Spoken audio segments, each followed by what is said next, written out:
स्वागत है आपका आज की क्लास में। यह पॉलिटिकल साइंस का सेकंड लेक्चर है और जो भी स्टूडेंट जो डीडीयू में फर्स्ट सेमेस्टर में है जिनका सब्जेक्ट पॉलिटिकल साइंस है उनके लिए आज की क्लास बहुत इंपॉर्टेंट है।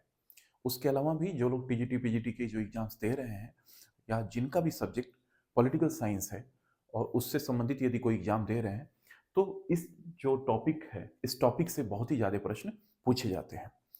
तो लास्ट क्लास में हम लोगों ने देखा था राज्य क्या है। ठीक, एक बेसिक सा बात किया था हम लोगों ने, राज्य क्या है। उसी से संबंधित अगला जो है टॉपिक यह है राज्य की उत्पत्ति के प्रमुख सिद्धांत। राज्य तो हमने देखा राज्य है क्या, लेकिन आखिर उस राज्य की उत्पत्ति कैसे हुई। ठीक, इसके बारे में अलग अलग विचार हैं। जैसे जैसे विचारक आते गए उन्होंने अपने विचार दिए।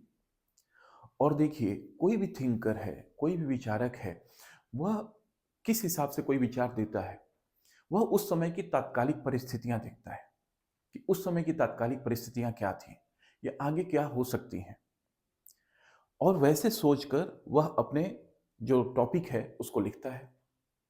ठीक, उसके बारे में सर्च करता है। ऐसे ही मेडाइवल एज में भी हुआ, ऐसे ही मॉडर्न एज में भी हुआ।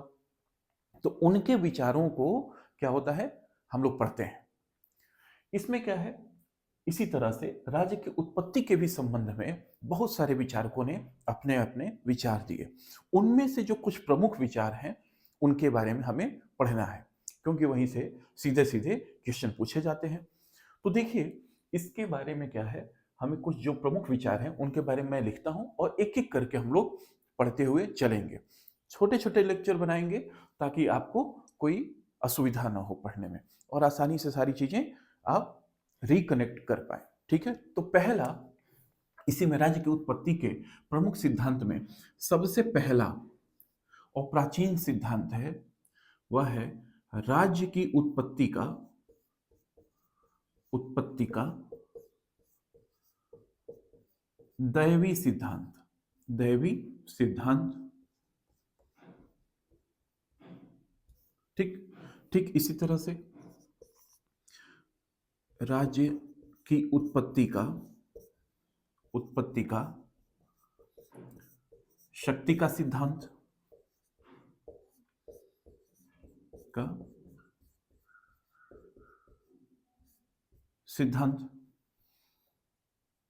ठीक, फिर तीसरा राज्य की उत्पत्ति का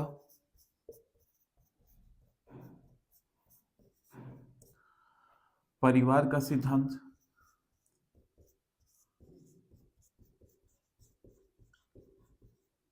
इसको रक्त संबंध का भी सिद्धांत कहा जाता है इसको। ठीक, चौथा राज्य की उत्पत्ति का सामाजिक समझौते का सिद्धांत। सामाजिक समझौते का सिद्धांत। और पांचवा जो है वह है राज्य की उत्पत्ति का विकासवादी सिद्धांत। विकासवादी सिद्धांत। इसको और भी नामों से जाना जाता है, जैसे इसको वैज्ञानिक सिद्धांत भी कह सकते हैं, इसको क्रमिक सिद्धांत भी बोलते हैं। ठीक, तो इन इन नामों से जाना जाता है। अब देखिए, यहीं से आपका पहला प्रश्न पूछ दिया जाता है। यहीं से पहला प्रश्न तो यहीं से आ जाता है कि राज्य की उत्पत्ति का सबसे प्राचीन सिद्धांत क्या है। तो सबसे प्राचीन जो सबसे पहला आया वह आया दैवी सिद्धांत। तो यह क्या है, सबसे प्राचीन सिद्धांत है। यहीं से पहला एमसीक्यू देखिएगा, सबसे प्राचीन सिद्धांत। ठीक, जो दूसरा और तीसरा है, यह राज्य की उत्पत्ति कम और समाज की उत्पत्ति के बारे में ज्यादा बतलाता है। तो इसके बारे में एक प्रश्न आता है कि राज्य की उत्पत्ति में ऐसा कौन सा सिद्धांत है जो राज्य की उत्पत्ति कम और समाज की उत्पत्ति के बारे में ज्यादा बताता है। ठीक, कि राज्य की समाज की उत्पत्ति कैसे हो। तो यह जो दोनों सिद्धांत हैं इसको कह सकते हैं समाज की उत्पत्ति का सिद्धांत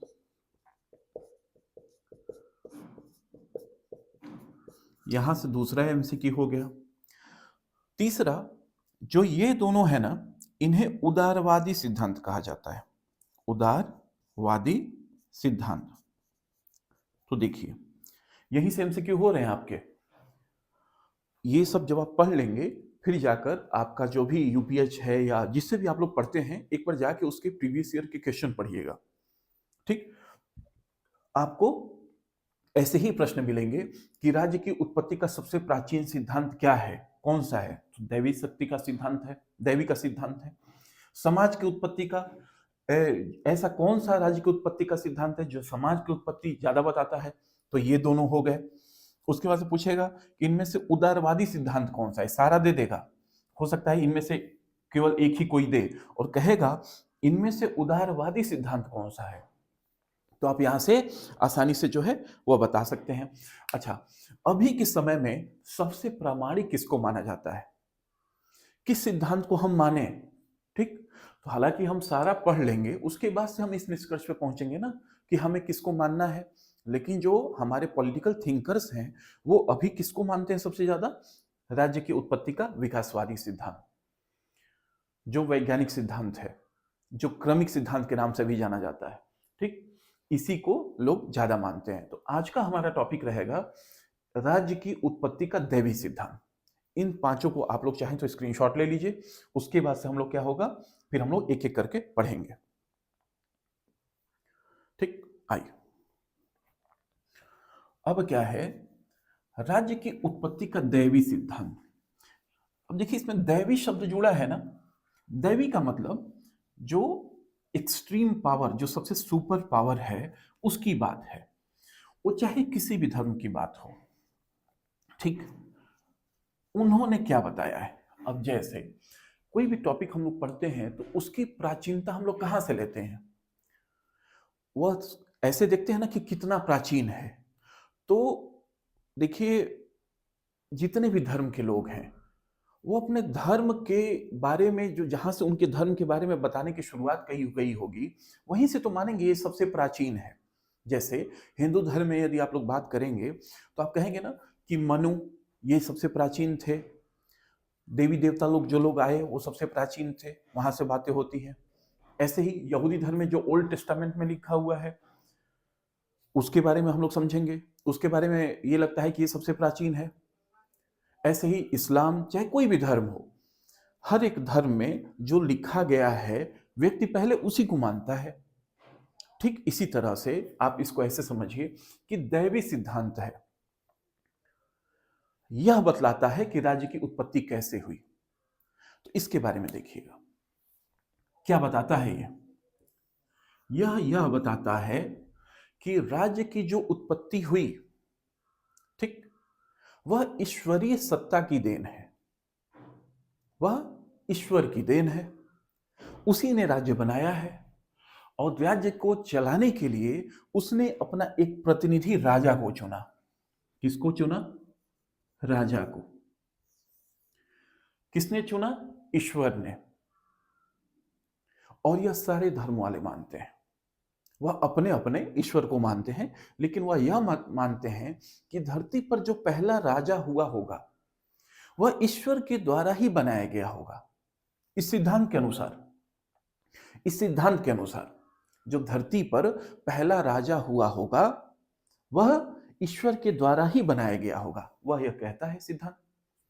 अब बताइए, यदि ईश्वर किसी राजा को नियुक्त कर रहा है, ईश्वर ही राज्य है और वही राजा को नियुक्त कर रहा है, तो एक बात बताइए, राजा किसके प्रति उत्तरदायी होगा? ईश्वर के प्रति। राजा ईश्वर के प्रति ही उत्तरदायी होगा। जैसे अभी के समय मान लीजिए हम लोग क्या चुनते हैं, किसी विधायक वगैरह को चुनते हैं, या छोटे स्तर पर लीजिए ग्राम प्रधान को कोई चुनता है, वार्ड मेंबर को चुनता है। तो यदि कोई काम नहीं हुआ होगा तो गांव वाले पूछेंगे ना प्रधान से, विधायक से कि यह काम क्यों नहीं हुआ, उसको जवाब देना पड़ेगा। तो होते हैं ना उसके प्रति उत्तरदायी, जवाब तो देंगे ना भाई। ठीक ऐसे ही यदि मान लीजिए कोई पिता पुत्र है, पिता माता के संयोग से जब बच्चे का जन्म हुआ तो पहले वह किसके प्रति उत्तरदायी होता है? माँ बाप के प्रति होता है ना। ठीक ऐसे ही समझिए, यदि राजा को ईश्वर ने बनाया तो राजा किसके प्रति उत्तरदायी होगा? ईश्वर के प्रति। तो इसमें देखिए पहली बात ये पूछता है कि यह सिद्धांत के जो प्रतिपादक हैं, राज्य की उत्पत्ति के दैवी सिद्धांत के जो प्रतिपादक हैं वो कौन है? प्रतिपादक यह पूछता है। तो इनका नाम है रॉबर्ट फिल्मर। Robert Filmer. और इन्होंने कहा ये चीज बताई, तो इन्होंने एक बुक लिखी जिसका नाम है पैट्रियार्क। पैट्रियार्क, पैट्रियार्की से समझिए, ठीक, पैट्रियार्क, यह इनकी बुक का नाम है। इन्होंने बताया कि जो धरती पर जो राजा है वह किसकी देन है? ईश्वर की देन है। अब इसी में पूछता है कि इसके समर्थक कौन है, दैवी सिद्धांत के समर्थक कौन है? तो इसके समर्थकों में बहुत सारे लोगों का नाम आता है। इसके समर्थकों में बहुत सारे लोगों का नाम आता है, जैसे लुई 14 एक फ्रांस का राजा हुआ, उसका भी नाम आता है। चार्ल्स प्रथम का नाम आता है। किसका? जेम्स प्रथम का नाम आता है। अब जैसे जेम्स प्रथम ने भी क्या कहा उसके बारे में जरा सुनिए, इनके समर्थक कौन थे? प्रबल। तो जैसे मान लीजिए जेम्स फर्स्ट, जेम्स प्रथम, इनकी एक बुक थी, इनकी एक बुक थी जिसका नाम था the true law of the true law of monarchy. Monarchy का मतलब होता है राजा का तंत्र, ठीक, मोनार्की का मतलब होता है राजा का तंत्र। तो इन्होंने इसमें भी लिखा, क्या लिखा भाई साहब? इन्होंने लिखा कि जब राजा धरती पर ईश्वर की देन है, इसका मतलब जो राजा करेगा वह सब सही होगा। राजा चाहे अच्छा काम करे या बुरा काम करे, यदि राजा किसी को दंड भी देता है तो व्यक्ति को यह मानना चाहिए कि हमारा कोई पूर्व जन्म का पाप रहा होगा और उस पूर्व जन्म के पाप के लिए ईश्वर ने राजा को चुना है। इसका मतलब राजा कैसा भी कृत्य करे वह राजा को सही मानता है, और राजा मतलब राज्य, क्योंकि राज्य ही है जो राजा को चलवा रहा है। राज्य एक तरह सुप्रीम पावर समझिए, वह एक पूरा एक निकाय है, उसमें बहुत सारी चीजें हैं, उसके अंडर में राजा को रखा गया है ताकि वह सारे कार्य करे, अपने हिसाब से सब चीजों को चलाए, ठीक। अब वह जो राजा होगा वह जब ईश्वर की ही देन है तो इसका मतलब जो राजा कह रहा है वही सारी बातें सही हैं, उसके अलावा सारी बातें गलत है। देखिए इसका जिक्र ऐसा नहीं है कि अभी के थिंकर्स कर रहे हैं, हमारे महाभारत में भी है। महाभारत में एक शांति पर्व नाम का एक चैप्टर है। उस शांति पर्व में भगवान श्री कृष्ण जब अर्जुन को उपदेश देते हैं तो वह बताते भी हैं कि मनुष्यों में मैं ही राजा हूं। इसका मतलब कहीं ना कहीं ईश्वर ने राजा के रूप में अपने ही अंश को भेजा, अलग अलग देवताओं की अलग अलग चीजों को चुना, उसको किसी एक व्यक्ति में डाला और उन्हीं को राजा बना दिया। महाभारत के ही शांति पर्व में लिखा है कि यदि धरती पर जब भी बहुत ही ज्यादा अराजकता फैल जाती है, तो ऐसे ही जब अराजकता फैली थी पहली बार तो उन्होंने मनु को राजा के रूप में भेजा और मनु ने आकर यहां पर सारी चीजें संभाली। अब अराजकता किस तरह से फैली होगी जरा सोचिएगा। अराजकता फैलने के कारण क्या रहा होगा? जैसे मान लीजिए लोग हैं आपस में, बहुत सारे लोग, एक गांव का एग्जांपल लीजिए। अब गांव में बताइए बहुत सारे लोग हैं, सबको खुली छूट है कि आप जितना चाहे जमीन रखिए, जितना चाहे जो चाहे वो फसल उगाइए, जो चाहे वो करिए। एक समय ऐसा आएगा जो धीरे धीरे क्या करने लगेंगे, लोग आपस में झगड़ने लगेंगे कि यह हमारा है, यह हमारा है। इन सबको कंट्रोल करने के लिए कोई एक मजबूत व्यक्ति आया होगा जिसको अराजकता जब फैली तो राजा के रूप में, भाई पहले इतनी बड़ी, इतना बड़ा राज्य साम्राज्य तो था नहीं, छोटे छोटे कबीले होते थे। तो इस तरीके से यदि देखा जाए तो उस कबीले का भी एक राजा होता था। अब कबीले का राजा आपस में लोगों में क्या करवाएगा कि नहीं, यह काम नहीं करना, अगर तुमने गलत किया है तुमको दंड दिया जाएगा। वह लोगों के बीच में समन्वय बनाएगा। ठीक, ऐसे ही ओल्ड टेस्टामेंट में भी लिखा गया है कि राजा जो राजा है वह ईश्वर की कृति है, ईश्वर के द्वारा बनाया गया है। इसी बात का जो क्या बोलते हैं समर्थन करता है, अभी मैंने बात किया था कि फ्रांस का एक राजा था लुई 14, जो लुई 16 था जिसके समय में फ्रांस की क्रांति हुई थी, वह नहीं, उससे 2 पीढ़ी पहले लुई 14 एक राजा था। उसने कहा मैं ही राज्य हूं। इसका मतलब वो क्या बता रहा है कि राजा मैं ही राज्य हूं, मैं ही हर एक चीजों को कंट्रोल करूंगा। जैसे मान लीजिए अभी के समय में क्या है, अभी के समय में जो भी प्रधानमंत्री हैं या जिसको भी आप बड़ा पद समझते हैं, वह एक नियम किस तरह से चलते हैं ना, एक नियम से चलते हैं। लेकिन राजा के लिए तो खुद ही नियम था, जो बना दे वही नियम हो गया। ठीक, तो उसने बोला कि मैं ही राज्य हूं, मतलब जो सही गलत जितना प्रसार करना है अपने देश का वो मैं ही करूंगा, यह लुई 14 ने कहा। इस यही बात आगे हमारे भारतीय इतिहास में भी हुई। बहुत सारे जैसे दैवी शक्ति का सिद्धांत आपके बलबन ने भी दिया था, आपके क्या बोलते हैं अलाउद्दीन खिलजी ने भी दिया था, लेकिन हमें उसको पॉलिटिकल साइंस में जिक्र अभी नहीं करना है। पॉलिटिकल साइंस में और थिंकर्स का हम लोगों को जिक्र करना है। जैसे अब बताइए, जो मध्यकाल था उस समय एक ऐसी कंडीशन आई, मध्यकाल मतलब 14वीं 15वीं 16वीं सदी के समय में एक ऐसा समय आया कि जब राजा और पोप, पोप मतलब क्रिश्चियन कम्युनिटी के जो क्रिश्चियन जो रिलीजन है क्रिश्चियनिटी, उसके जो सबसे बड़े धार्मिक गुरु हैं उनको पोप कहा जाता है। जब राजा और पोप में यह बात हुई कि हम बड़े, उस समय फिर पोप ने कहा कि नहीं, जो ईश्वर की ही देन है हम लोग, और हम लोग उन्हीं के अंश हैं। ठीक, तो राजाओं के ऊपर अपने पद को रखने के लिए उन्होंने ऐसा बात बोला। ऐसे ही जब लोगों में भी अराजकता फैलने लगी, जब मान लीजिए राजा हुए होंगे, वो भी कुछ गलत कार्य कर रहे होंगे, लोगों ने सोचा होगा कि क्यों नहीं इनको हटा दिया जाए। अब राजा उस समय क्या कहा होगा कि नहीं, तुमको क्या लगता है हम ईश्वर की देन है, और लोग ईश्वर से डरते थे। कई बार ऐसी चीजें होती हैं जिसके बारे में लोग नहीं देखे रहते, उसे डर लगता है। जैसे शुरुआत में जब मानव का जब विकास हो रहा होगा, उस समय लोग किससे डरते होंगे, अगर कहीं आग लग गई, आग से डरने लगे, अचानक बाढ़ आई, बाढ़ से डरने लगे, धूप बहुत तेज हुआ कहीं गए, उससे, बारिश बहुत तेज होने लगी उससे। इसका मतलब लोग प्रकृति से या ईश्वर से डरते होंगे। और कोई व्यक्ति कह दे हम उन्हीं के भेजे हुए अंश हैं, हम उन्हीं के आदमी हैं, है ना, तो लोगों को राजा से डर होगा ना। अब राजा कहता होगा कि यदि हमको हटाओगे तो तुम्हें पाप लगेगा, ईश्वर तुम्हारा नाश कर देगा। तो लोग क्या हुए, डरने लगे। अब डरने लगे तो कहे भाई चलो हम मान लेते हैं कि तुम ही जो है ईश्वर के अंश हो।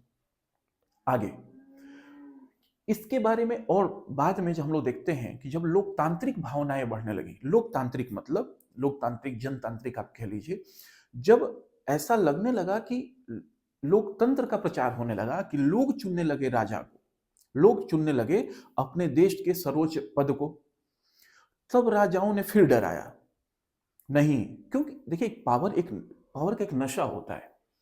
जो किसी ऊंचे पद पे बैठा रहता है वह सोचता है कि मैं इसी पद पर बैठा रहूं, मुझे इससे न उतरना पड़े। एग्जाम्पल देख लीजिए, यदि आपके गांव का प्रधान होगा, वो कभी नहीं सोचेगा कि उसकी सत्ता जाए या वो दोबारा प्रधानी न लड़े, वो हमेशा लड़ेगा, कहेगा भले कि न लड़ूं लेकिन वो लड़ेगा। ऐसे ही जैसे मान लीजिए कोई विधायक है, वह एक बार विधायक बनता है, ऐसा थोड़ी होता कि दूसरी बार कहेगा नहीं नहीं बस एक बार हो गया अब नहीं बनेंगे, दूसरी बार भी बनेगा। तो सत्ता का एक नशा जो होता है ना, वो पावर, वह व्यक्ति को वह पद छोड़ने के लिए मना करता है कि भाई नहीं हमें ये पद छोड़ना नहीं है। ठीक, ऐसे ही जब राजा हुए होंगे और लोकतांत्रिक भावनाएं बढ़ रही होंगी तो उनको लगा कि नहीं अब तो हमारी सत्ता चली जाएगी, तो उनको ईश्वर के नाम पे डराते थे राजा। ठीक, तो यह सब दैविक सिद्धांत क्या रहा, कि इसमें यही पूछता है कि आखिर में दैविक सिद्धांत का प्रतिपादक कौन था। तो कौन था, रॉबर्ट फिल्मर। समर्थकों में कौन था, जेम्स प्रथम, लुई 14, है ना, ऐसे ऐसे लोग थे। महाभारत का जिक्र हमने किया ही, ओल्ड टेस्टामेंट का जिक्र किया, इन सब के बारे में हमने बताया कि यहां से आता है। अब इस जो राज्य की उत्पत्ति का ये जो सिद्धांत है, दैवी सिद्धांत, इसकी कुछ आलोचना भी हुई। अब आलोचना हुई तो किस बात पे हुई? इसकी जब आलोचना हुई तो वह किस बात पे हुई, जरा वह देखिए। यह कहा गया कि यदि राजा ईश्वर का ही प्रतिनिधि है, इसका मतलब राजा जो कहेगा वही सही मानना है।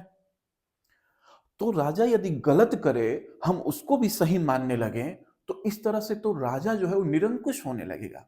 निरंकुश मतलब जिस पर कोई अंकुश न लगा सके।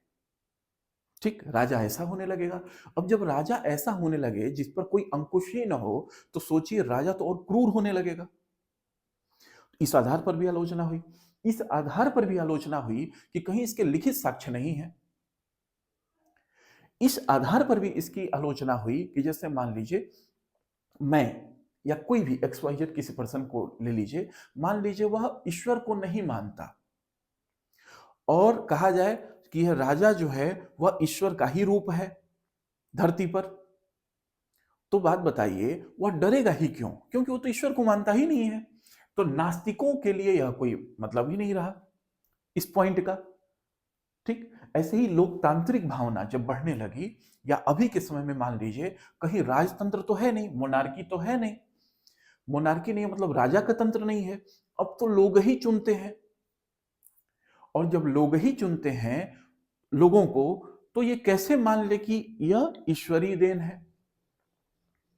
ये रही इसकी आलोचना। लेकिन अगर इसके हम लोग एक समीक्षा करें कि यह क्या है, तो देखिए भले ही इसके आप पक्ष में हो या विपक्ष में, लेकिन एक बात आपको भी मानना पड़ेगा कि इतने बड़े जन समूह के लिए आप कितना भी कंट्रोल कर लीजिए, वह कंट्रोल नहीं हो पाएगा यदि उसके में नैतिक समझ न हो।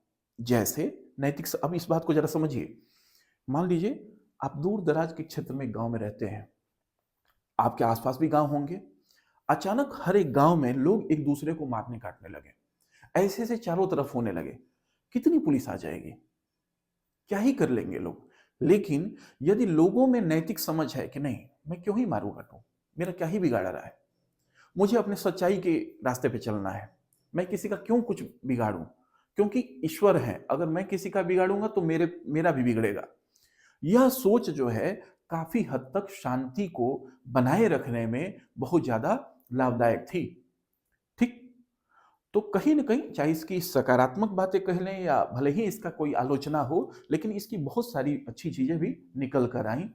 अब इसके बाद से जो अगला हम लोग देखेंगे, वह देखेंगे राज्य की उत्पत्ति का शक्ति का सिद्धांत। ठीक, तो यहां से यही सब प्रश्न पूछता है कि सबसे प्राचीन सिद्धांत कौन सा है, दैविक सिद्धांत। इसके प्रतिपादक कौन है, रॉबर्ट फिल्मर। इनकी बुक का नाम क्या है, पैट्रियार्क। इनके समर्थकों में कौन है, जेम्स प्रथम। इसने यह भी कहा था कि राजा जो है धरती पर, जो ओल्ड टेस्टामेंट वाली बात है, राजा जो धरती पर ईश्वर की ही छाया है। ओल्ड टेस्टामेंट में भी वही बात कही गई थी यहूदी धर्म के जो पवित्र ग्रंथ है, और जेम्स प्रथम ने भी यही कहा था। जेम्स प्रथम की बुक का क्या नाम है, the true law of monarchy. तो यह सब प्रश्न इस वाले लेक्चर से पूछे जा सकते हैं। तो आज के लिए इतना ही। Thank you so much.